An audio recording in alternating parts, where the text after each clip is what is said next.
Γεια σας.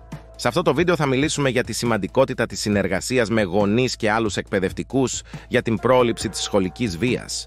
Η πρόληψη της σχολικής βίας δεν είναι μόνο έργο των εκπαιδευτικών, αλλά απαιτεί τη συνδρομή και τη συνεργασία όλων των μελών της σχολικής κοινότητας, περιλαμβανομένων των γονέων και των άλλων εκπαιδευτικών. Οι γονείς διαδραματίζουν κρίσιμο ρόλο στην ανάπτυξη των κοινωνικών και συναισθηματικών δεξιοτήτων των παιδιών τους και μπορούν να αποτελέσουν σημαντικούς συνεργάτες στην πρόληψη της βίας στο σχολείο. Ένα σημαντικό βήμα για την οικοδόμηση αυτής της συνεργασίας είναι η καθιέρωση τακτικών συναντήσεων και ανοιχτών διάβηλων επικοινωνίας μεταξύ σχολείου και γονέων. Αυτό μπορεί να περιλαμβάνει γονεϊκές συνελεύσεις, ενημερωτικές συναντήσεις και workshops όπου οι γονείς μπορούν να μάθουν πώς να αναγνωρίζουν σημάδια βίας και να ενισχύουν τις θετικές συμπεριφορές στο σπίτι.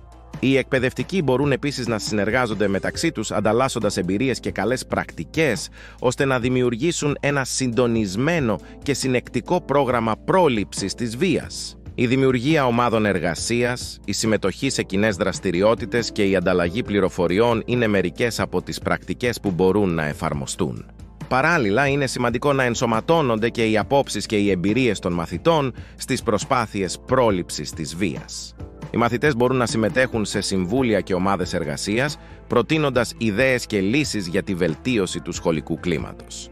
Μείνετε μαζί μας για το επόμενο βίντεο, όπου θα δείξουμε συγκεκριμένα παραδείγματα εφαρμογής αυτών των στρατηγικών συνεργασίας στην πράξη.